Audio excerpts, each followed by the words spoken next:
Ok. Muy bien, bueno, estamos con los chicos de Barra Editora, Lucas y Agos, sí. Gracias por venir. Ante todo, obviamente, este es el ciclo de entrevistas que estamos haciendo acerca de la edición de historietas en la Argentina y vamos a hablar un poco de su experiencia en el mundo de la edición y cómo es que empezaron en esto y cómo es que están viendo el panorama actual, ¿sí? La primera pregunta obligada que siempre hacemos es básicamente ese proceso por el cual ustedes pasan o se convierten primero en lectores y después se transforman en editores. ¿Cómo es para cada uno de ustedes ese camino que arrancó leyendo historietas y de repente un día empiezan a editar? Bueno, en principio, gracias por invitarnos. Sí. Es la verdad un honor estar acá. La verdad que vimos las demás entrevistas y es bastante lindo estar rodeado de colegas que tienen tanto para decir. Además, haremos lo mejor posible nosotros.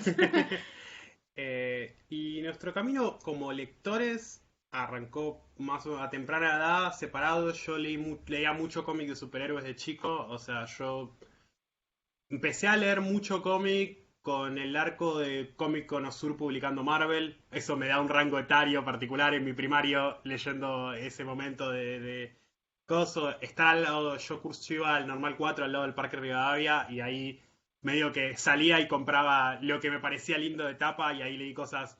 Recuerdo leer Hellblazer por comprarme tomos sueltos españoles porque sí, el parque y esas cosas que poco orgánico, más, mejor dicho, más orgánico, poco organizado que surgía. Y después, en la adolescencia, me empecé a acercar al cómic nacional principalmente por La Fierro, con el segundo ciclo de La Fierro, cuando empezó a salir con Página 12. Y, y ahí fue cuando empecé a ver todo un panorama distinto y empecé a leer, también me da un poco el rango etario, la colección de Clarín me hizo leer cosas para atrás de historieta argentina que después fui consiguiendo en otros materiales.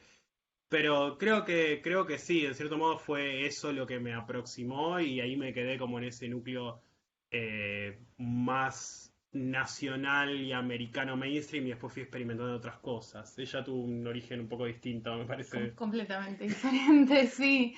Em, yo siempre inclinaba hacia la ilustración, no tanto a la historieta, especialmente de chica, digamos. Y después leí, creo que Scott Pilgrim, de haber sido como lo primero en la adolescencia que leí.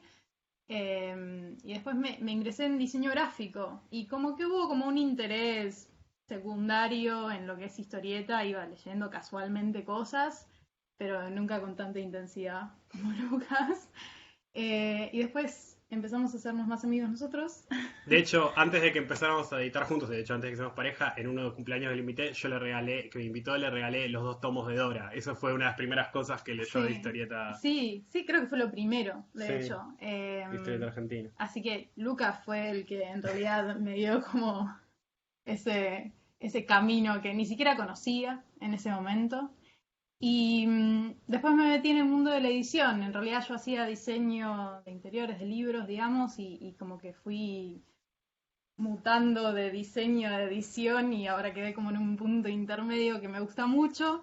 Em, y Y junto a Lucas empezamos a generar como esta idea, empecé a leer más, o sea, fue al revés, en realidad empezamos a pensar en la editorial y yo empecé a leer más por la editorial y creo que también fue sí, o sea, a mí me resulta muy satisfactorio, es una de las cosas que más me gusta editar, también es como esta constante lectura que sí. tenemos que hacer como de investigación, de referencias o de material que nos envían, como a mí me gusta mucho que me desafíe a seguir Sí, leyendo. yo históricamente siempre he tenido el sueño de editar cosas de historieta argentina, pero es como algo que siempre lo veía como un imposible, hasta que un día nos sentamos a hablarlo, porque yo tengo cosas de, cualquier cosa que salía, que se publicaba acá en un momento los compraba, y tengo cosas de editoriales que murieron, que duraron poco, que fallaron, y siempre me pareció interesante esta cosa de cómo hubo muchos proyectos que está bien, no lograron concretarse, pero tenían una búsqueda en cierta manera e intentaban hacer cosas, por más que me gustaron. Yo siempre pienso que creo que de todo lo que se fue editando en historieta argentina, que se fui recolectando y vamos viendo, siempre se puede rescatar algo. Incluso aunque no te guste el material, de la propia experiencia siempre se puede aprender algo que falló, algo que no funcionó, algún problema del ecosistema que tenemos actualmente. Y es algo que siempre tuve, y un día hablando con ella, estábamos volviendo de una presentación de La Pinta, de la colección 100%, cuando fue la de Dani Arias con Fer Calvi, de esa reunión, y estábamos hablando de que yo sí le dije, siempre tuve ganas de editar, y ella me dice, ella venía a editar poesía, no se necesita tanta inversión inicial para empezar a editar. Sí, Y, creo y- que ese fue como el momento clave. Estábamos volviendo de Mobius para donde estaban nuestras casas, que estábamos a la vuelta en ese momento. Y volvíamos caminando, y creo que fueron 20, 25 cuadras sí, de como estar hablando de eso, y sí. él emocionarse, y yo como, che, no, o sea, como no es tan Y también, complicado arrancar, digo, con complicaciones, errores, como todo lo que puede implicar arrancar medio a los palos con algo, sí, pero se podía, y eh, le di como ese pequeño, fue o sea, como, planté esa semilla y explotó, y para cuando ya terminamos las 25 cuadras teníamos nombre. lo más gracioso es que esto es un proceso posterior. Hace un poquito antes había sido la Dibujados y habíamos ido nosotros a Dibujados y fue como, me acuerdo que estábamos los dos caminando y fue como, che, hay tanta gente que hace cosas tan increíbles que quizás con un poquito de trabajo de un editor que acompañe, que sugiera cosas, que dé un feedback, había gente, o sea, había fanzineres que tenían un trabajo de mucho tiempo, muy bien laburado, que capaz solo necesitaban a alguien que retroalimente con un feedback, que acompañe un poco el proceso y no se necesitaba mucho más. O sea, el semillero que tenemos en la escena de fanzine de por sí es muy rico.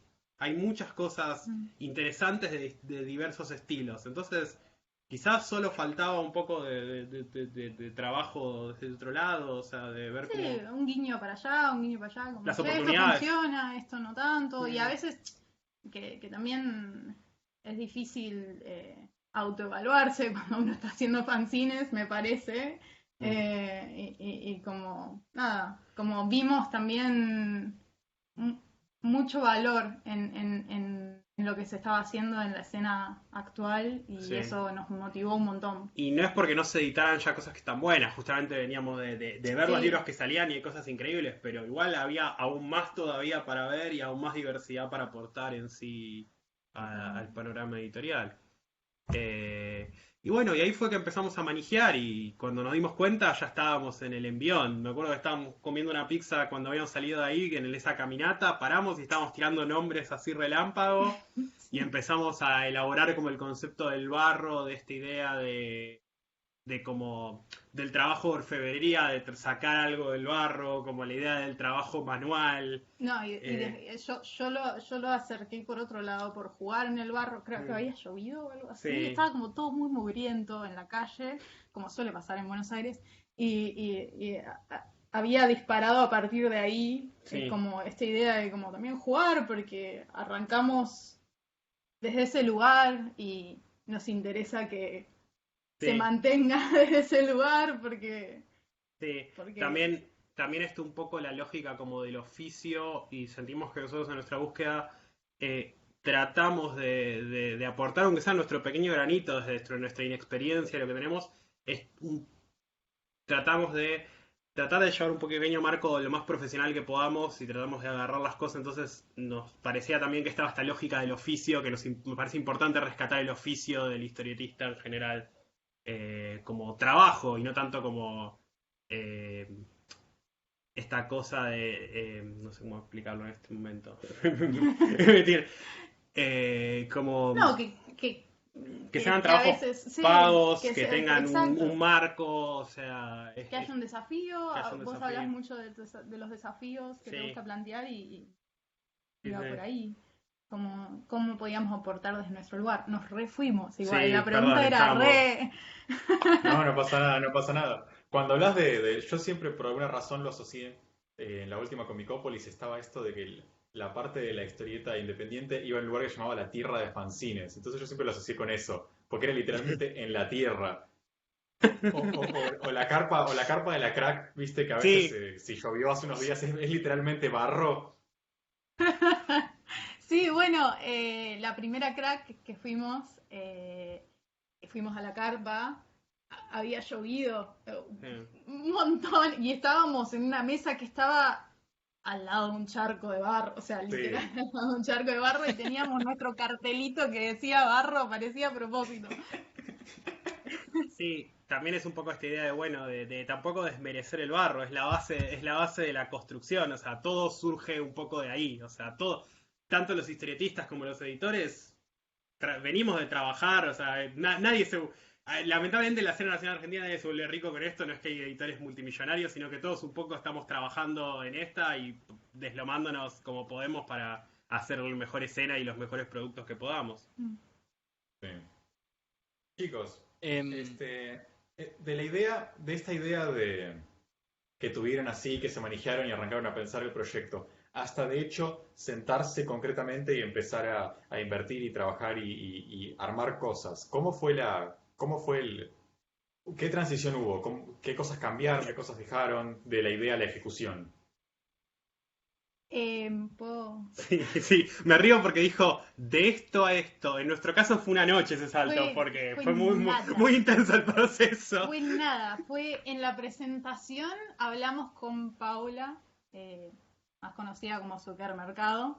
En esa misma presentación hablamos con Paula y por eso volvimos a casa caminando con tanta idea y tanto como revuelo sobre eso. Como Paula se mostró como copada, como sí, como me re gustaría trabajar con ustedes. Nosotros se lo dijimos medio en chiste, medio como que el chiste mutó a ser como algo real muy rápidamente. Yo no lo dije tan en chiste, acá tenemos una diferencia de Sí. posiciones. Agos tenía un poco más de miedo y le dijo medio en chiste. Yo estaba tipo, yo soy un poco cabeza dura, yo lo reconozco, soy el manija que no se da cuenta de por sí yo soy el que no evalúa, antes de plantear una idea, no evalúa qué tan asible es. Bueno, Y yo soy la que todas las 20 cuadras estuvo diciéndole, bueno, pero, o sea, ¿qué querés de todo esto? De toda esta idea, sueño que tenés como bajemos la tierra, ¿qué vamos a hacer? Y realmente la idea de la colección surgió esa misma noche. Como, bueno, ¿qué queremos? Bueno, queremos trabajar Autores no publicados. claro, fanzineres. Como, bueno, queremos trabajar con fanzineres. Como, ¿y qué queremos? Y bueno, plantearles como un ejercicio como algo un poco más profesional y un poco más largo de lo que vienen acostumbrados a hacer. O sea, que tengan ISBN, que tengan un contrato. ISBN, que tengan contrato, que laburen en conjunto a nosotros, que como toda esta serie de cosas que al principio eran como una gran idea que tirábamos al techo y yo las 20 cuadras estuve haciéndole preguntas a Lucas, bueno, pero... Y ahí dijimos, bueno, entonces necesitamos 200 pesos para Sí. vivir. Si hubiera hecho el proyecto solo, creo que me fundía a los 15 días. O sea, hacía una tirada de no sé cuántos ejemplares enorme y no lograba mucho. Pero bueno, todos necesitamos creo que nos equilibramos bastante bien en ese sentido. Pero bueno, también planteamos la idea de que quería hacer que sea primera obra, no recibir nada que ya esté empezado. Queríamos que la idea surja del trabajo colectivo y que sea justamente una ida y vuelta. No es un estilo nuestro la idea de recibir un trabajo cerrado, que ya esté empezado. Creemos que nuestro modo de editar es acompañar a los autores desde la germinación del proyecto. Y justo pasó que le hablamos a Pau, esto fue un jueves, ponele, y el sábado Pau ya nos dijo que quería tener una reunión para hablar ideas, y ahí empezamos a hablar ideas y...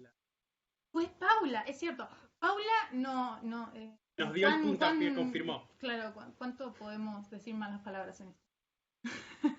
Porque fue Paula la que nos metió un pie en el trasero porque no fue el domingo, nos envió un mensaje y nosotros dijimos, bueno, tenemos que tener algo para presentarle, como hay que empezar a armarlo en serio, tipo, bajarlo a tierra, porque no podemos tener una reunión con esta persona y no tener nada. Y realmente pasó, o sea, un mes como mucho, entre que fue ese día y sí, tuvimos... que decidimos que no podía salir solo Pau, así que empezamos a mirar entre la gente, a ver, agarramos la caja de fanzines y fue como, a ver, ¿quién más nos llama? Y empezamos a mirar y nos dijimos, cine, tipo, nos encanta, nos veníamos comentando de que nos re gusta su trabajo y un poco de eso, a ver quién se complementa, también como la idea de que cuando salen en duplas queremos que sean cosas que se sientan distintas como para que se equilibren. Y que se refuercen, Se refuercen. en la diferencia, ¿cómo Sí. no? Pero sí, Cine surgió muy poco después, con Lucas pasándome un fanzine de ella que se llama Noel, que es de un alfajor. Y yo estaba...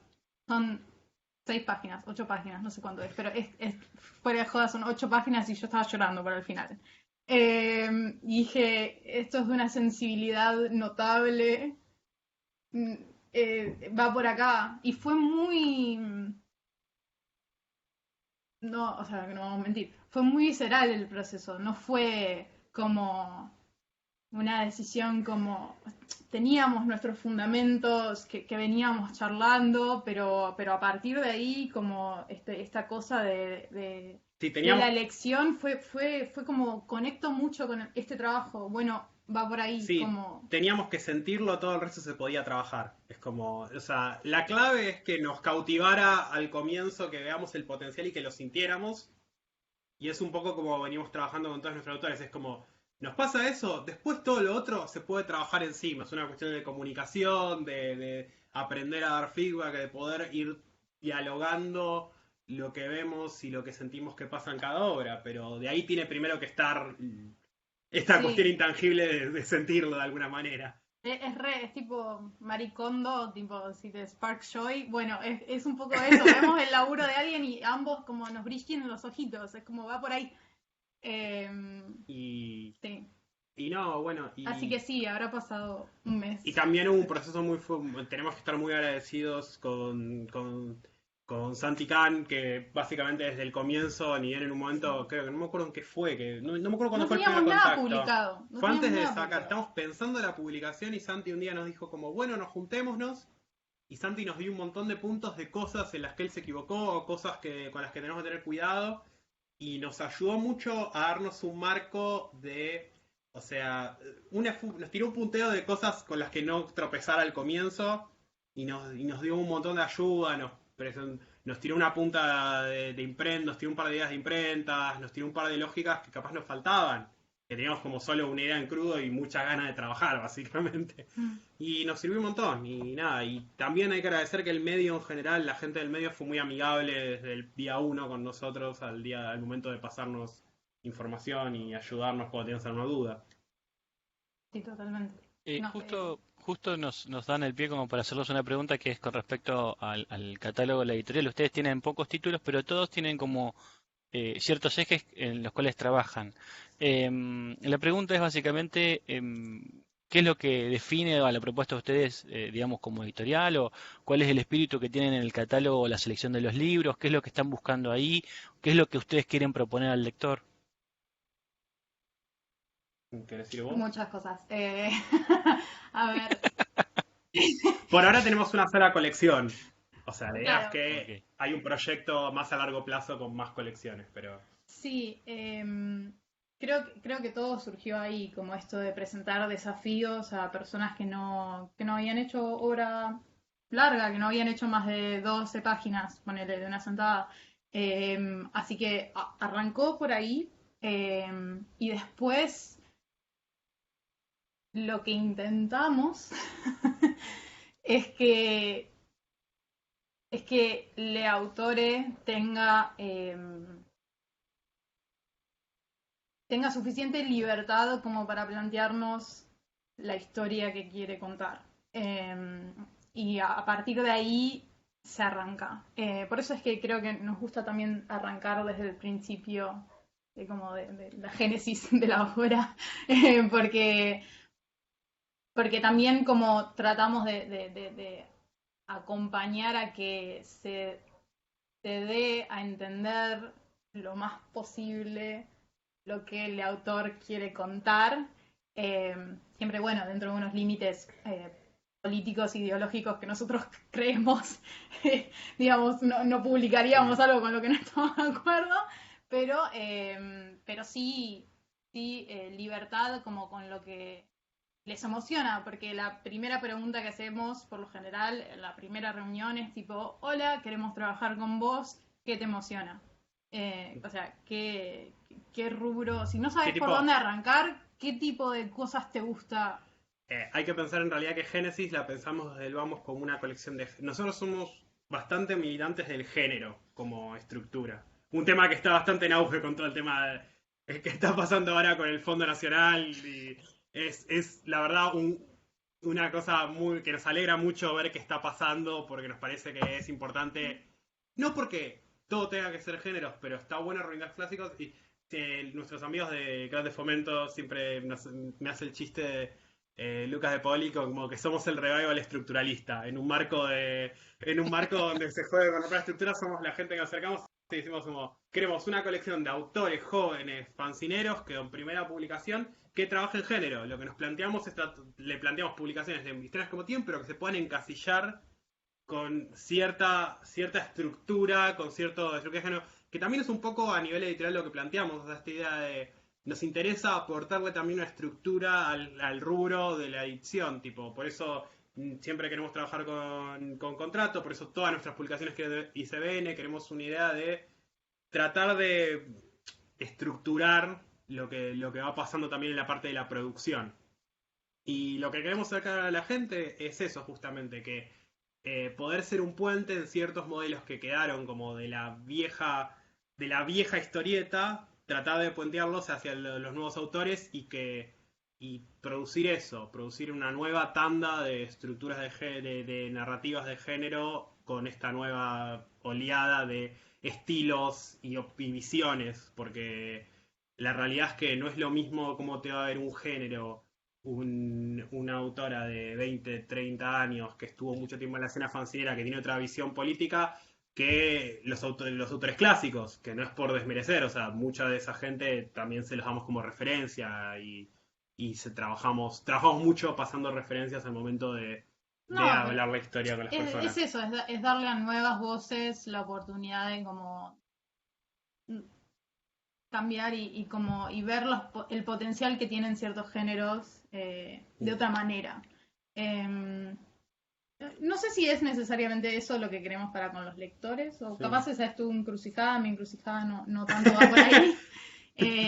Para los lectores, y yo deseo que ante todo se note el amor que le ponemos. Y creo que desde todos lados, desde los autores, desde nosotros como editores, y si se logra dar a entender vía las obras que hacen, lo emocionados que estábamos todos a la hora de hacerlo, creo que gané. Como listo, eso es como lo que más me gustaría. Pero sí. Cabe aclarar que también nosotros partimos desde la base de una estructura y después la vida son grises y no todo encaja perfecto en cajitas, por supuesto. Pero sí, ese es nuestro punto de partida. Sí, digamos. como que no lo decimos siempre cuando trabajamos con los autores, es no. Sobre la obra vamos a tratar de perfeccionar lo más posible. Una de nuestras metas también con Génesis es producir un reto de esta historia larga y que sea la mejor obra, la mejor carta de presentación que puede tener ese autor, ese fancinere, para el público, para otros editoriales si quieren trabajar con ellos. También es un poco eso. Por eso también nos importa el ISBN con ustedes, al ser primeras obras que aparezcan registrados en un lugar, que puedan ponerlo si quieren presentarse a lo que sea, en una convocatoria, lo que sea. O sea, nos gusta la idea de pensar que estamos tratando de construir aunque sea pequeña, de un modo muy humilde, en el cual en realidad no creo que nadie haya tenido todavía un guión, porque somos nada, tenemos 6 publicaciones todavía, pero dar la posibilidad de un primer paso a la industria editorial a muchos autores, y bueno, desde ahora estamos haciendo colecciones de otras cosas como para que sean también otros pasos, pero eso era un poco lo que veníamos planteando. No sé si respondimos bien la pregunta. Sí. No, Sí, totalmente. Vienen hablando mucho de la colección Génesis, pero dijiste que también tenés otras ideas para libros en mente. ¿Cómo sería eso? Adelantate algo. a ver. Adelántate algo, Luquitas. Bueno, tenemos en mente, por ahora tenemos varias colecciones en mente, las dos más cercanas que van a salir cuando podamos retomar la normalidad, como para ver qué serían. Como Genesis Redux, que es para los autores los autores que trabajaron cosas en Genesis y quieren continuarlas, que va a arrancar con la continuación de La Sombra del Altiplano, en el mercado, van a ser ya libros más grandes, con lomo, varios capítulos, sí, vamos a adentrarnos en el lomo. Que es esa plataforma en la cual la idea es que los autores que tengan ganas de continuar con eso puedan continuarlo. Seguir explorando los universos que generaron para esta colección. Después estamos pensando una colección de ciencia ficción, de novelas gráficas de ciencia ficción, que esa ya saldría después de eso. Tenemos un par de títulos, todavía no podemos anunciar ninguno, pero tenemos un par de títulos ahí ya trabajando al respecto. Y nuestra idea es enfocar las colecciones más desde el lado de... Nos gusta que las colecciones tengan una misma materialidad, o sea, que sean uniformes para que sean fáciles de identificar y orientadas a trabajar el género, como queremos estructurarnos desde esa manera. Es un poco la impronta que tenemos en la editorial. Sí, creo que lo difícil es después decidir o sea, tenemos como muchas ideas, muchas ganas de hacer cosas y después hay que acotar y decir, bueno, no, pero no podemos hacer absolutamente todo. Sí. Y entonces la mayoría del tiempo estamos como autoeditándonos, como bueno, de toda esta manga de cosas, en qué nos enfocamos. Sí. Y Genesis Redux salió por necesidad.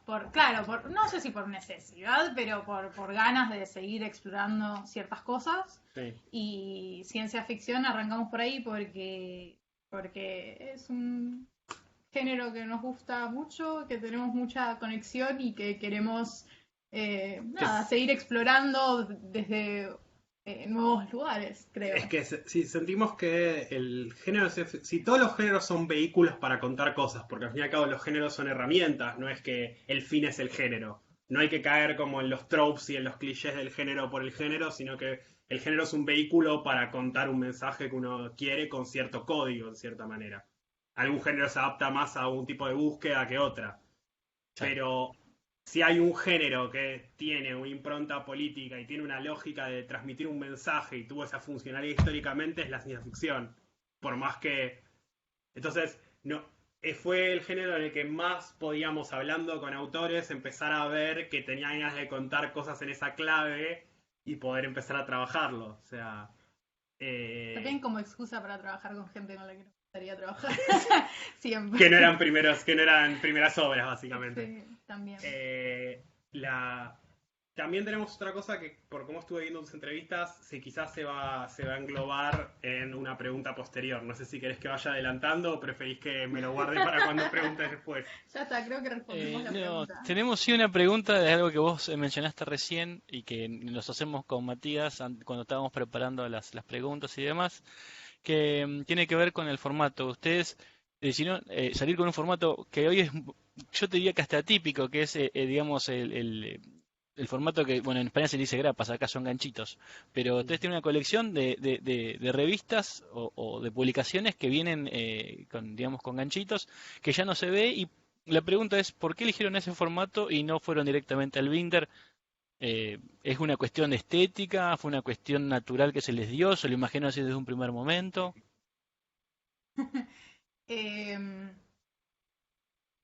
No teníamos un mango. Vale, también era como aclarar que arrancamos con... ¿Qué eran? ¿Tipo 2.000 pesos en eso? Pusimos 2.000 pesos cada uno en la primera base y después financiamos con la preventa. Pusimos 1.000 pesos cada uno. Pusimos 1.000 o 2.000 pesos. 2000. Bueno, pero ridículo, tipo 2017 pusimos entre 1.000 y 2.000 pesos cada uno y arrancamos con lo que teníamos, porque ninguno tenía un trabajo que le permitía mucho más tampoco. Y en función también de la coherencia editorial, que los títulos sean lo más accesibles posible también, porque si lo que queremos es que los autores usen este título como plataforma para darse a conocer, más allá de que pueden mandar las 40 páginas a Montoto y a Peralta, necesitamos que la obra sea económicamente accesible, porque queremos que llegue a la mayor cantidad de gente posible, que tengan más público posible. Y fue mucho por ahí. Entonces o sea, no teníamos plata para mucho más nosotros tampoco. Y nos interesaba que sea una colección popular, no y claro, de y nos lujo. interesaba que tipo mantenerlo en ese momento, creo que... Ya no me acuerdo. 180 salían al comienzo, los primeros libros cuando salían 180, y la realidad es que venimos tratando de mantenerlos. Es la línea que tratamos de que se mantenga en un precio razonable, básicamente, y es como nuestra intención es que sea eso. Lógicamente que bueno, después vinieron cosas a color y ya es como es otro cantar también, porque imprimir en Argentina es caro, porque estamos todos dolarizados en cuanto a tinta y papel, etcétera, pero nada, creo que arrancó por ahí, o sea, tenía como tenía más sentido para nosotros que vaya por ahí. Eso.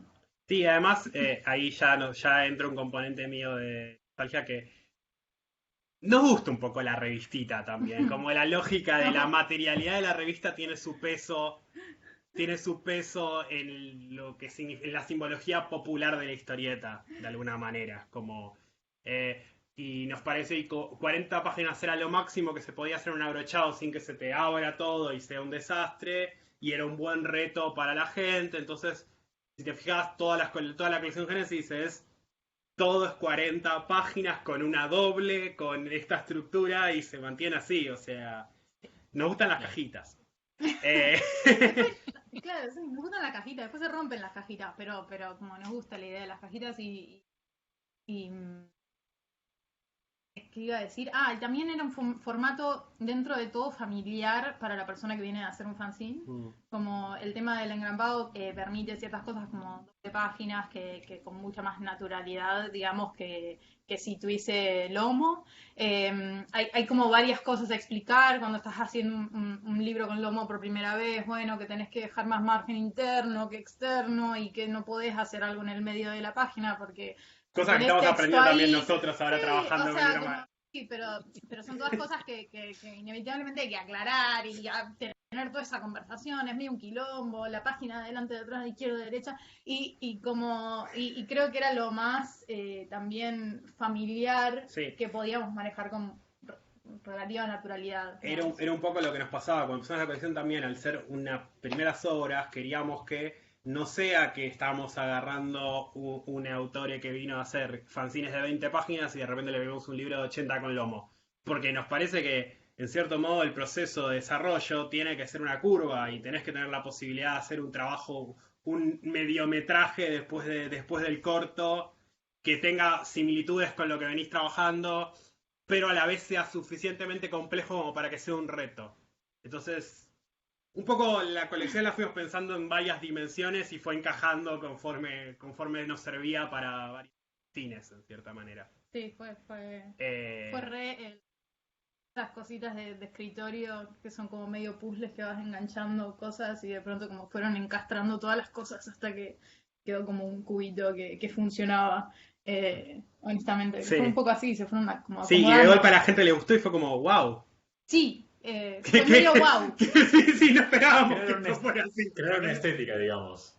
Claro, no sé si una estética, pero no sé, de algún modo de repente me pasó cuando estábamos en la clase, cuando fuimos de visita a la clase de edición, que en un momento de repente su docente Pablo habló de el formato barro y yo me quedé como, esto no fue de ningún modo intencional, fue simplemente algo que pasó. No creamos nada nuevo también. Sí. Eran cosas que se venían dando, solo que la manejamos nosotros. Chicos, ustedes hablaban de que les gusta mucho esto de tomar algunas cosas del proceso más industrial de la historieta, que es arrancar con una historia inédita desde cero y poder dar feedback. ¿Cómo es más concretamente esas tareas que se toman en el proceso duro del trabajo de edición? Y no sé si en algún caso particular habrá sido distinto, cómo se fueron manejando con los autores que ya manejaron, cómo es el oficio de edición concreto en la mesa, digamos. Todas las veces es distinto. Siempre, porque cada todo experiencia autor, es como la gente. Sí, todo autor es diferente, entonces todas las experiencias son a veces menos diferentes que otras, pero abismalmente diferentes muchas. ¿Quieres arrancar con cómo avanzamos? Hacemos como una linealidad de la obra. Sí, una linealidad y última vamos aclarando dónde se fue diversificando. Pero originalmente arrancamos con esto, preguntarle qué quieren contar, qué los apasiona. Y un poco tratamos de escuchar cuando nos pichean varias ideas. Creemos que es parte del oficio del editor darte cuenta cuando al autor realmente le está motivando lo que te está proponiendo o te está proponiendo algo porque tiene que picharte algo. Y un poco te das cuenta, hay un componente de que era la gente de decir, ok, veo el fuego en los ojos de esta persona cuando te dice, che, es esto lo que quiero hacer, esto es lo que necesito que trabajemos, y agarrar esa idea y ahí tratamos de plantear como preguntas de narrativa, como bueno, ¿qué cosas vemos que hay que resolver de esto? Plantear preguntas y ver qué nos responden al respecto. Ir ahí, hacer un par de preguntas estilísticas, otro tipo de narrativa, y ahí agarramos referencias. En general, cuando tenemos reuniones en físico, tenemos una biblioteca muy grande en esta pared que no se ve porque está en la pared de atrás, pero ir agarrando, hay un proceso que ella se ríe que pasa cuando estamos ahí, que es que yo me paro en general en la reunión y me pongo a mirar la biblioteca y empiezo a sacar cosas. Sí, las reuniones, vale aclarar que son muy parecidas a lo que estamos teniendo en este momento, que es nosotros en pijama invitamos a gente a comer bizcochitos a casa y tomar mate. Y nos vamos cebando mientras hablamos. Y nos vamos cebando. Sí, suelen arrancar con un par de ideas y es eso, es como el mismo brillito que a nosotros nos sucede cuando vemos algo que nos emociona, a ellos les pasa, pero cuando están contando una de las opciones, siempre. Y casi siempre. Es que es un proceso largo, si no les motiva, si no los manijea a mitad de camino.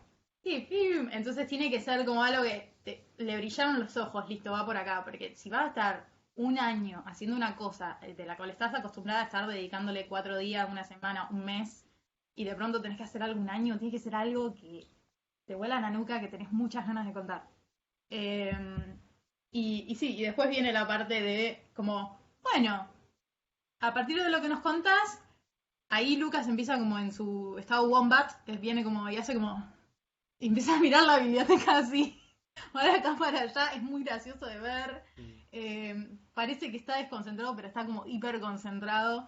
Y empieza como a sacar cosas de la biblioteca, que creo que es una de sus especialidades, tipo tirar referencias a partir de cualquier cosa que le des. Y le pasamos una pila, y de eso en general, después cuando vamos teniendo reuniones en largo, generalmente cuando nos podemos reunir, tratamos de tener una reunión por lo menos por mes, para que nos vayan devolviendo. Nos van devolviendo las cosas y hay cosas que quedan, y hay cosas que hasta ahora nos dicen que se quieren conseguir. Por ejemplo, nos pasó un poco que una de las refes principales que le pasamos a Zuko para hacer la sombra del altiplano fue Yo Vampiro de Trillo y Rizzo.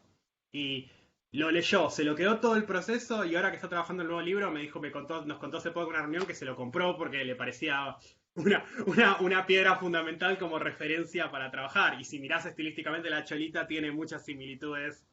Claro, creo que había arrancado por ahí porque en la trabajar primera reunión blancos y quería blancos y negros, y como que bueno, fue dándose así. Todas las referencias que damos además tienen, o sea, un porqué particular. Normalmente no, a veces puedo dar muchas veces un mismo libro de referencia, pero son todas por razones diferentes, como, che, fíjate cómo maneja los blancos esto, porque a vos te cuestan los blancos. Che, tenés ganas de elaborar detalles, bueno, esta man es una locura los detalles. Che, querés trabajar una línea simple. Nos pasaba, por ejemplo, con cine, que tiene una línea más suelta y como más al aire y como más expresiva, y de repente estábamos hablando de Eleanor Davis, sobre como cuestiones así de dibujos más al vuelo, más de línea limpia. Sí, como que todo depende, sí, digamos, no sé. como dependiendo de esa primera conversación es tan jugosa,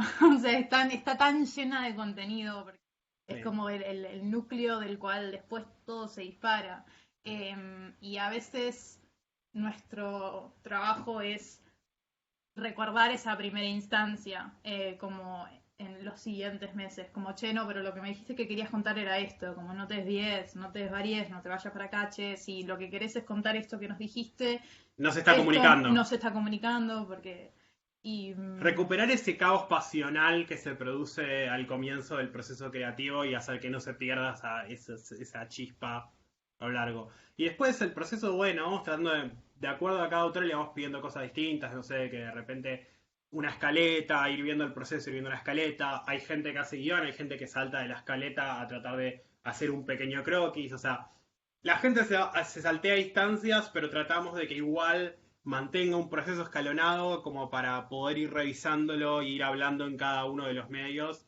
Y por eso hablamos de procesos largos, porque no nos interesa que hablemos y de golpe salten las páginas. Es como tratamos de que haya un camino. Seguimiento, sí, Sí. un camino bueno, sí, y esa es la parte en la que más o sea, la primera reunión siempre es, si bien el contenido es abismalmente diferente, es siempre como una misma primera conversación. Lo que empieza a desvariar es después el orden en el que hacen las cosas. Tipo, qué sé yo, Cons Sorosa vino con tipo, che, la primera reunión, tengo estas páginas. ¿Pero qué? Tipo, después eran todas páginas que no pasaron, Que pero no era querían. como, pero su manera de pensar es como en pequeños dibujos de páginas. Entonces como que lo que Mostraba trajo, viñetas que después claro, rescataba. claro, lo que trajo para contarnos lo que quería contar eran ya como medio pequeñas viñetas, medio voladas en su cuaderno. De hecho, Conce escribió la historia porque medio que hubo una reunión en la cual le pedimos por favor que escribiera y armara como un poco el arco de la narrativa, después de haber hecho haber hecho esa par de páginas que en cierto modo sirvieron como chispa porque las hizo en su casa, manija de que quería dibujar egipcios y empezó a hacer un par de páginas. En cambio, qué sé yo, Pau es reordenada, por ejemplo, Sí. o sea, Pau hace una escaleta, después de hacer la escaleta hace el guión, después de hacer el guión hace la miniatura, después de la miniatura hace los lápices, después de los lápices la tinta. Es como, eso es lo que más cambia entre persona y persona. Hay algo que decir.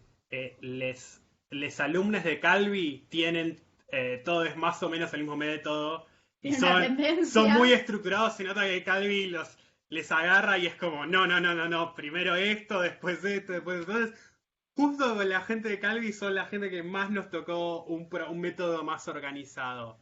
No sé, Mae, que venía de... Mae hizo una historieta muda, entonces Sí. como el proceso no había guión que escribir técnica, o sea, como Armó una sí, línea de podría haber tiempo. escrito, pero armó una línea de tiempo. Y una carpeta de referencias. No, hermoso, hermoso, no sabes lo que era esta mujer, por favor. Trajo como una carpeta y era como una hoja que había pegado y como doblado y la desdoblaba y tenía tipo una especie de Excel hecho a mano con tipo las páginas y lo que iba a tener cada página, qué sé, su especie de guión, ¿entendés? Y después tenía Pero- como cuando había escenas que necesitaban más detalle, tenía como un recortecito pegado ahí encima que era como la descripción más en detalle de la escena que era más compleja. Entonces, uno tiene también que aprender a darse cuenta cómo es el método de la persona y cómo puedes trabajar mejor con ese método. Sí, mucho es leer qué es lo que a la persona le sirve y tratar de laburar alrededor de. Con tropiezos y fallas, Con- porque sí, por fuimos supuesto. aprendiendo mucho con el tiempo. Sí, pero creo que algo que también dejamos bastante en claro al principio cuando empezamos a trabajar es como, che, como honestidad. Si yo, si nosotros se nos inunda la cocina y esa semana no podemos tener reuniones, bueno, tipo, vamos a ser frontales al respecto y lo mismo esperamos de la gente que labura con nosotros. Si porque... hay un problema, si estás bloqueado, o sea, la idea es que sea un ida y vuelta y darle a entender al autor que estamos de su lado, no es que somos el editor que tiene que venir a presentarle cada página en la deadline o está todo mal. Es también un poco entender y acompañar y saber que los autores son personas y que tienen problemáticas personales y que en la vida pasan cosas y que, bueno, Y que el proceso creativo es difícil Sí. y que la gran mayoría de nosotros no estamos trabajando full time de esto y como toda una serie de asuntos que son muy obvios y humanos, pero a veces se olvida. sí. Y creo que va por ahí. Sí, no, ese es nuestro proceso caótico, pero mucho de escuchar y tratar de elaborar alrededor de eso.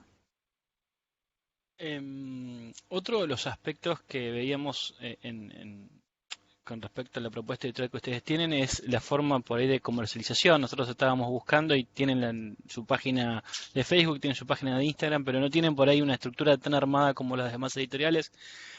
¿Cómo piensan el circuito de distribución del material? ¿Cómo es que lo venden o lo comercializan?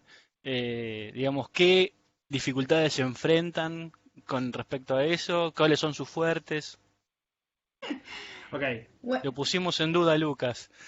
No, es un tema complejo. No, Eh, te voy a dejar Me vas a dejar a mí, seguro. abordarlo. No. La distribución siempre es un tema. De hecho, actualmente la editorial hace poco se incorporó una tercera persona, que es María, que no está en esta charla, que está haciendo algunos pequeños laburos editoriales, pero también está ayudándonos a coordinar distribución, que siempre es difícil. Nuestro objetivo de este año era un poco como, bueno, nos ordenamos y Sí. como, bueno, necesitamos ayuda. Bueno, María vino a ayudarnos un poco en ese tema. Tenemos un contacto muy sólido con varias de las librerías que ya tenemos. Tenemos una distribuidora que es Julia, que está en Santa Fe, estamos en unas librerías en Santa Fe, Rosario y Córdoba. Nuestra intención era poder extendernos más este año, pero bueno, no son las mejores condiciones.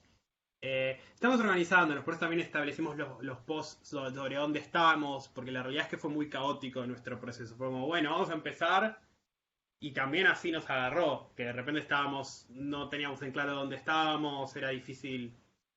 Claro, o sea, pensar que, o sea, como no estábamos esperando que a la gente le cope tanto, fue buenísimo, fue un re buen problema que tener, pero la verdad que arrancamos como medio como, che, emocionados por lo que estábamos haciendo, pero ni en pedo esperábamos Que nos escriban librerías que nos pidiéndonos el... Exacto, yo venía de laburar en Elemento Disruptivo, que es una editorial de poesía pequeña, como si imprimimos 200, es como buena novedad, ¿entendés? Y laburar con ciertas librerías especializadas que tenían lo nuestro, y de pronto pasar a como completamente otro rubro, otras necesidades, reimprimir relativamente prontamente, digamos, habíamos impreso una pequeña cantidad al principio. Sí, arrancamos con 200 y 200 de cada uno y se agotaron bastante rápido. Sí, como en unos meses ya tuvimos que reevaluar. Entonces, la distribución siempre fue un tema para mí, porque nos agarró medio de sopetón. Sí. Entonces, bueno, nada, sí, tratamos de trabajar con librerías en las que podemos confiar y como que nos llevamos bien Y tratamos de tener un cierto contacto. Un poco esto lo aprendimos de Santi, que es la idea de tratar de hablar con el librero y tratar de darle herramientas para que pueda vender la obra, regalarle los libros. Es muy normal que le regalemos los libros a la gente, a los libreros que trabajan con nosotros, porque nos parece importante que hay un símbolo de que vos le regalás el libro, que esa persona le va a poner un poco más de huevo y lo va a leer, capaz, y se va a tomar el tiempo de aunque sea mirarlo. Que si le llegan 1000 libros a la librería, viste, no va a mirar todo necesariamente, pero eso es un poco que lo obliga o lo hace sentir como más conectado a leerlo. Y es un poco eso, es un trabajo además, hormiga. Si a él o la librera le gusta, lógicamente va a transmitir. Y se nota. Eso es que le gusta con la gente a la que viene a la librería y se nota, o sea, hace una diferencia, y para nosotros es parte como también de esta conexión de que nos emocionemos, y que si al librero también le emociona, a nosotros nos emociona, es como todo, es muy gratificante. Las librerías también te das cuenta que los libros que te dicen que son, los títulos que te dicen que son sus favoritos, son los que más venden en ese lugar.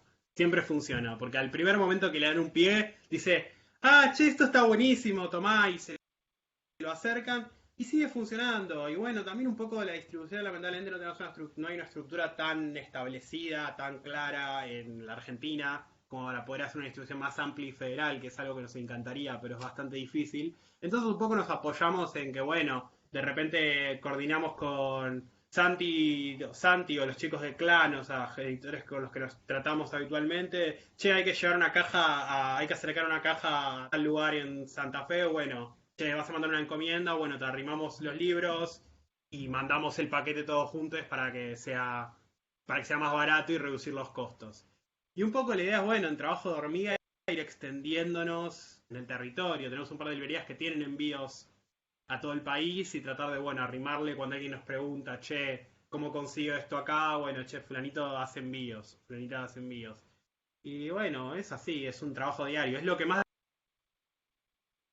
gasta. Para mí la venta es lo que más te desgasta como editor, porque la realidad es que sacar material y laburar en la trinchera con el autor y ver cómo sacar esto adelante es lo que más te motiva. Lo otro es el trabajo duro, que estamos muy agradecidos de que María se está Sí. poniendo la 10 y de cierta manera le entretiene, no lo entendemos todavía, como le gusta No, le copa. la organización, pero a nosotros nos cuesta ese palo. No, nos cuesta, pero también es gran parte de como lo Eh. importante de nuestro laburo, porque tipo no es que vas a estar un año trabajando con un autor y que después no vas a hacer la distribución y lo dejas en banda, no, o sea, como no, es parte de nuestro laburo editorial hacer ese trabajo de hormiga y como hacer lo más posible para que llegue a los lugares a donde Sí. podemos. Y estamos trabajando para tener, esto va a la par de una cosa que probablemente hablemos después, pero estamos trabajando para eventualmente sacar una tienda online. No sabemos de cuánto va a funcionar como distribución. El hecho de la tienda online de la EI la estamos desarrollando con los chicos del Clan de Fomento, que son amigos nuestros desde el comienzo. Lucas de Paoli y Marviola, que los conocemos desde que arrancamos, nos ayudamos mucho entre nosotros, y es otra plataforma en la cual, bueno, la gente que nos pregunta, che, ¿venden ustedes directo? Podamos tener también eso como vía alternativa. Pero primero hay que como ordenarse con lo que uno tiene, Sí. y después podés empezar a pensar en Sí. cómo ampliar, porque si no se torna caótico, como siempre. Pero bueno, es uno de los desafíos de no ser una editorial, un planeta, Sí, digamos, es todo nosotros, entonces hay que también tener cuidado de no comer más de lo que uno puede manejar. sí, son dolores de crecimiento, como dicen en inglés, en cierta manera. Pero- Y en esta idea de tratar de llegar a la mayor distribución posible, ¿ustedes pensaron o analizaron lo que es la distribución digital? Acá hay un tema del cual podemos hablar. No nos interesa la distribución digital de los títulos por una cuestión de que consideramos que los productos, o sea, uno piensa desde la materialidad lo que está sacando, entonces no se puede traducir lo que es Génesis para nosotros a una versión digital, no es lo mismo un PDF que eso, pero estamos trabajando con nuestros compañeros de Clan para producir contenidos directamente para digital, o sea, estamos trabajando, la idea es que cuando lancemos la tienda, lo tenemos proyectado. No se agarren mucho de esto porque todo puede fallar, pero la Con proyección nos pinzas. da para octubre lanzar la tienda y lanzar una publicación digital que se va a llamar Guiso, que es una publicación, cada número va a ser un género distinto. El primer género ya está en trabajo, que es terror, y la idea es que van a ser 10 autores y un ilustrador de tapa, y aprovechar el hecho, pensar desde el vamos la publicación del formato digital. Es un experimento, la realidad es que estamos uniendo dos cosas que de por sí en Argentina han demostrado muchas dificultades, pero a la vez queremos hacer nuestro experimento y ver cómo sale, que es una revista mensual que en Argentina siempre generó dificultades, algo difícil, pero bueno, nos interesa. Y la edición digital que también ha demostrado. Pero nos interesa que al ser contenido que estamos pidiendo que se produzca desde el formato digital y que sea justamente el fin y tratar de que la legibilidad sea la mejor y no es que estás trayendo contenido de otro pensado para otra producción al digital, quizás logramos que estamos haciendo lo mejor para que funcione. Y la idea es que cada número sea de un género distinto y trabajar con autores con un panorama amplio, tratando desde distintos lados lo que significa ese género y lo que es la búsqueda de ese género en sí. Nada. También aliarnos con los chicos de Clan porque tienen experiencia haciendo Antologías, que eso es algo novedoso para nosotros, ¿no? Y también el hecho de que, como nos gusta acompañar a los autores con el trabajo, no nos da el tiempo para trabajar siendo el equipo que somos con 10 autores y nos gusta que no queremos dejar ningún autor huérfano, entonces al tener más gente en el equipo, lo pensamos y fue como, bueno, vamos a armar este grupo de más editores con experiencias, ellos aportan la experiencia en la antología, nosotros tenemos un poco más de experiencia en el enfoque de género puntual y estamos como, bueno, equilibrándonos y aprendiendo y viendo en qué va a salir este experimento, pero esperemos que salga bien. Perfecto. recién hablaban ustedes del género y es una pregunta que nosotros por ahí también hacíamos con Matías de ustedes trabajan ciertos elementos del género, por ejemplo, con Kanikama hicieron una historieta de ciencia ficción y robots gigantes, digamos, con Nika estaba esta cosa del superhéroe, em, pero al mismo tiempo en la colección que ustedes editan hay como muchos elementos sociopolíticos de cierto corriente de pensamiento, de cierta, no sé si militancia, pero sí claramente hay feminismo, digamos, puesto ahí. ¿Es por una decisión de ustedes, nace de los autores, es una confluencia de lo que ustedes piensan, de los autores que eligen? ¿Cómo es que se dio eso, ¿no? Porque, digamos, la colección está un poco marcada por esos factores. Em, Creo que simplemente es que damos libertad para que las autoras elijan lo que quieren contar y da, da con el hecho de que eligieron contenido que, que tiene mucho de su ser político. No fue necesariamente deliberado, pero sí me parece que nosotros editores, conectamos con cierto material y entonces nada es casualidad, ¿no? Claro. Pero sí, no es algo explícito, no es algo que no fue una bajada de línea editorial, ni nada, fue simplemente el hecho de que quieran contar sus experiencias y al estar eligiendo autoras, en nuestro pasado, digamos, autoras que no necesariamente en otro momento de la industria hubieran sido elegidas para publicar, digamos. Eh, Siento que contaron desde lo que más le salió y el feminismo es gran parte de nuestra coyuntura actual, se ve atravesada por eso, y creo que lo que quieren contar inevitablemente también por eso. Eh, Creo que es inevitable cuando le pedís a la gente que cuente cosas y que trate, que va a estar inevitablemente atravesado por el contexto político en el que están inmersos. Entonces es como que van a surgir obras que mm. tratan las problemáticas quizás personales, pero se van a atravesar por distintas posiciones que están en vigencia. No, y también como contar como lo propio, ¿no? Mm. Y entonces lo propio se ve interpelado por el feminismo inevitablemente, porque si una se identifica como mujer en este contexto, eh, inevitablemente vas a querer hablar de eso y se da a relucir en las obras que hicieron. Está buenísimo igual, como me da como orgullo y como alegría poder generar una plataforma que les dé espacio a que cuenten esas cosas, creo. Creo que ambos. Particularmente como autor, y esto es una opinión obviamente de lector de la colección de ustedes, es que hay muy buenos trabajos con respecto a eso cuando el enfoque, digamos, no está implícito, sino que atraviesa la obra. Por ejemplo, el trabajo de Melita o el de Nika me parece que están muy bien cómo trabajan el eje del feminismo. Me parece que realmente dan en el clavo, ¿no? Una cosa cuando surge naturalmente o cuando se pone el discurso. Me parece que surge naturalmente y eso le juega muy a favor a las obras. Mati, no sé si tenés algo.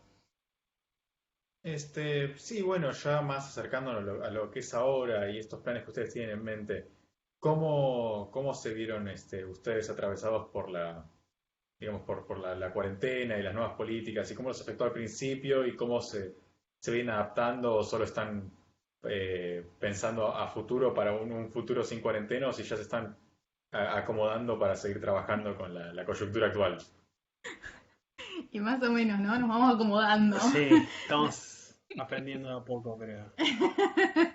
Y sí, o sea, como es difícil porque nosotros en principio estábamos reacostumbrados a hacer feria y como conectar con nuestros lectores de esa manera, ¿no?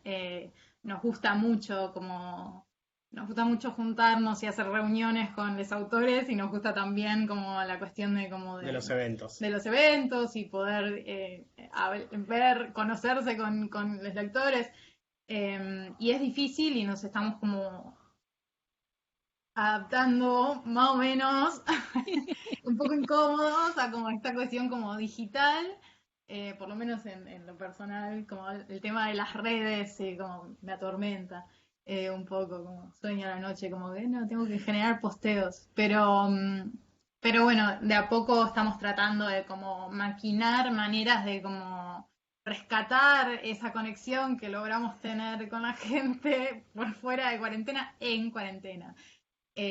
Lógicamente esto No. nos agarró desprevenidos y entonces estamos tardando en hacer esa transición y también da No. para rato. Entonces estamos pensando seriamente como... Un poco la publicación digital surgió como eso porque tenemos un montón de títulos que están trabajándose, incluso algunos que ya están terminados y podrían...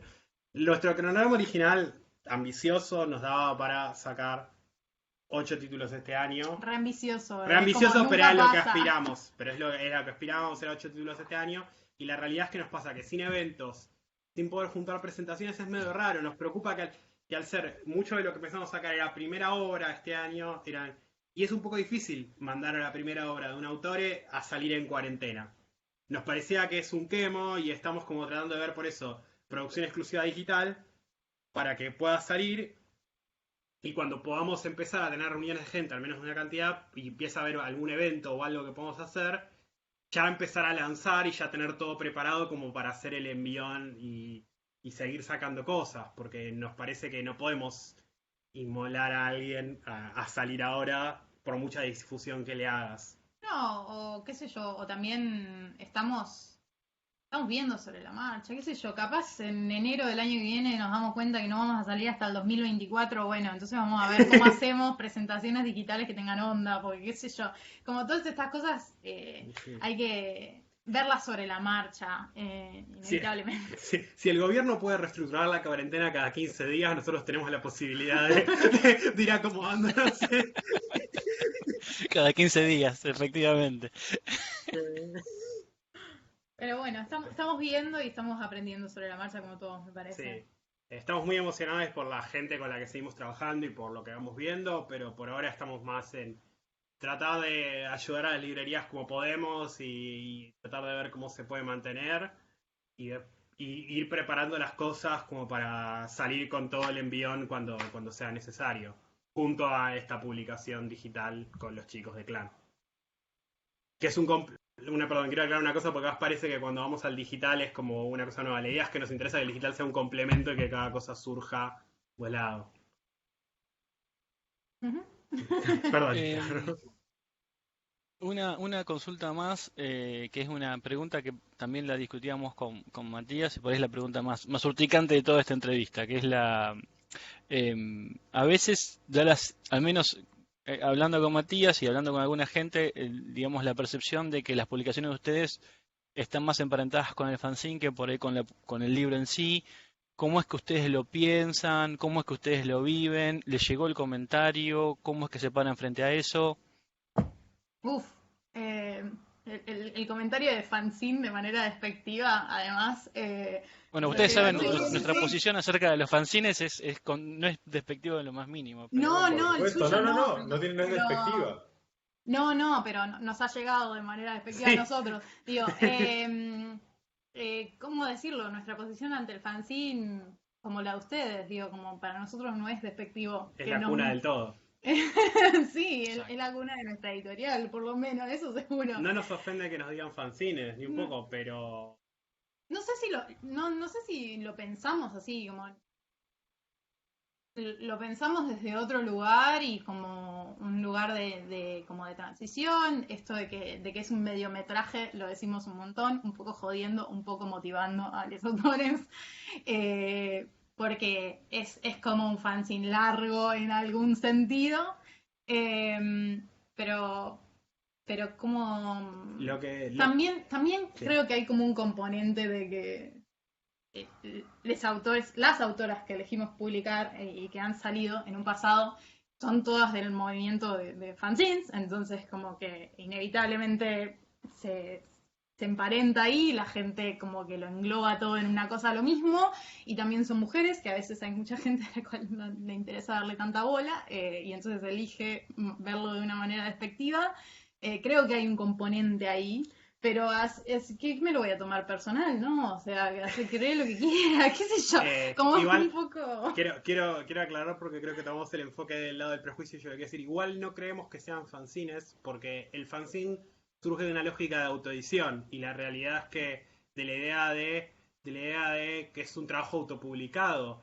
El fanzine no te lo otorga la materialidad, porque vos vas a una feria y ves fanzines en todos los formatos que se te ocurra. Tenés fanzines de lujo que de repente son, no sé, una caja lujosa, cosa del abrochado, no lo vuelve un fanzine, son como publicaciones abrochadas. Pero la realidad es que tiene un trabajo editorial que lo acompañó, que lo fui llevando, que para mí ya le quita la lógica del fanzine. Y no porque sea mejor por ser una publicación editorial o por ser un fanzine, son dos cuestiones distintas que cada una va por su lado, y la experiencia fanzinera nos parece una experiencia súper rica. Pero no son fanzines por la lógica de que tuvieron un editor al lado y salieron dentro de un marco editorial con una curaduría más allá de la autopublicación. Sí. Además, si le preguntas a Julián, te diría que todo el mundo piensa en el fanzine desde la negativa y no desde Claro. construir algo. No desde construir una definición. Es una discusión muy teórica, pero efectivamente yo coincido con lo que dice Lucas con respecto a que el proceso, digamos, de edición detrás de una obra es la que por ahí lo diferencia, digamos, de la autogestión, ¿no? Igualmente, digamos, hoy por hoy lo que para mí es todo lo mismo a esta altura. Es decir, vos podés elegir el nombre que quieras, especialmente en esta época de autodeterminación, podés definirte como quieras y sin embargo va a seguir siendo válida. Y tu obra va a seguir siendo válida en el lugar que la encasilles. Chicos, nada, la verdad es que me vinieron un poco aprendidos ya con un machete, porque nos Sí. han dejado casi sin preguntas. Ay, no. Pero sí hay una pregunta que está buena y que da pie con esto que decía Lucas recién, que tiene que ver con el rol del editor. ¿Qué es lo que ustedes creen que agrega? ¿Cuál es el valor agregado de la edición? Y también, ¿cómo es que ustedes se imaginan el rol del editor hoy? ¿No? Es decir, venimos por ahí de una época industrial, hace ya unos años que se cortó, digamos, del 2001, que ya no existe más, pero en esa época por ahí había un trabajo editorial más rígido, donde por ahí el editor era también un poco, no solamente el director editorial, sino también el censor de un montón de contenidos. A cómo ustedes creen que hoy funciona el rol editorial, cómo es que se lo imaginan, qué cosas les gustaría que suceda hacia adelante, ¿no? Bueno, o sea, a ver, Paso a paso vamos. paso a paso. Sí, ¿cómo creemos nosotros el rol del editor? Es difícil, dicen mucho en la facultad, que ustedes ya lo habrán oído un par de veces, el tema de como el editor como el primer lector. Creo que mucho de nuestro trabajo pasa por ahí, como de leer el material y como poder dar feedback constructiva, en el mejor de los casos, a la persona que está produciendo y acompañar en ese proceso creativo. Y uno espera que tenga un valor agregado la obra al ser terminada por nuestro pequeño input en lo que puede ser el proceso creativo de una persona que ya de por sí es difícil y largo y como, bueno, nada, ayudar, acompañar en ese proceso. Vos tenés como... Sí, yo creo que en cierto modo el editor es el acompañante de la obra, o sea, es la persona que ve el autor lo que cree que salta más, lo que sus mejores atributos, y trata de comunicárselo de mejor manera y trata de que esto se traduzca a la obra. Y en cierto modo es un proceso de aprendizaje mutuo. Yo creo que un poco tu trabajo es hacer que produzca la mejor obra que pueda producir en el momento, que crezca en ese proceso, y a la vez uno también va aprendiendo cómo volverse un mejor acompañante en ese proceso. Y respecto a lo que decías de la fase industrial, es No, que... creo que también, Sí. perdón, No, pero sí, creo que también como... Es difícil porque como que lo vemos desde un lugar muy poco académico. Y creo que entonces es mucho de lo que aprendimos sobre el ser editor, es aprendido sobre la marcha. Entonces, creo que por eso va tan desde ahí, desde el proceso, y después como seguir acompañando la obra después de publicada. Y creo que es eso.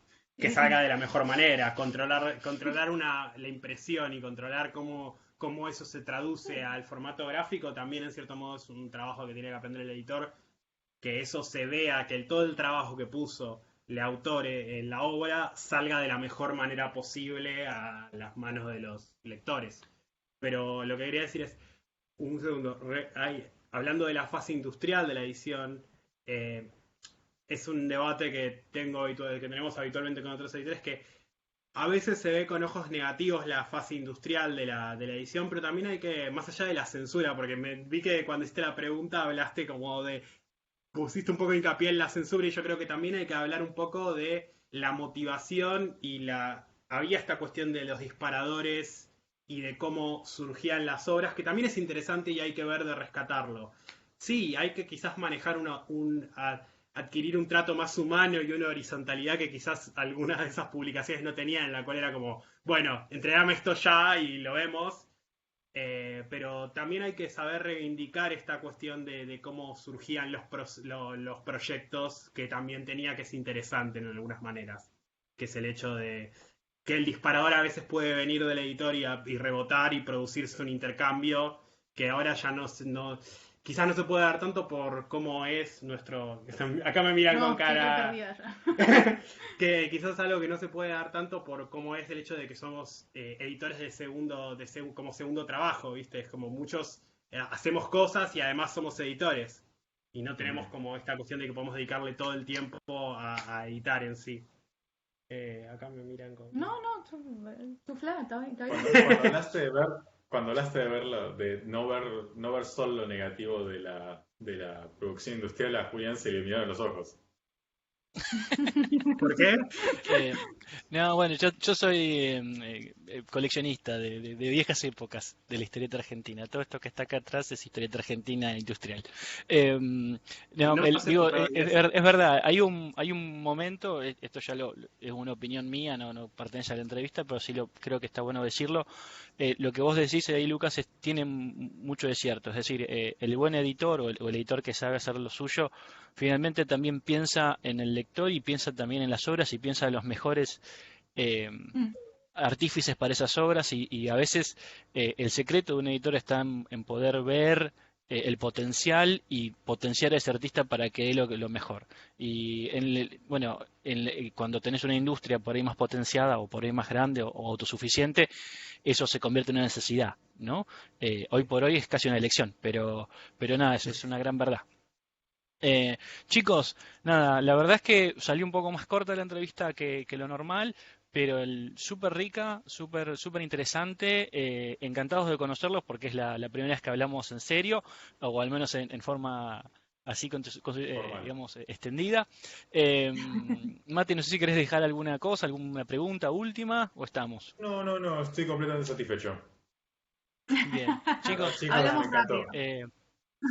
Gracias. Bueno, nada, muchas gracias por haberse prendido al ciclo de entrevistas, en serio, y nada, un encanto, la verdad. Gracias por invitarnos, chicos. Bien. Muy bueno. Bueno, ahí dejamos de grabar y seguimos después charlando un poquito. Cuídense. Dale.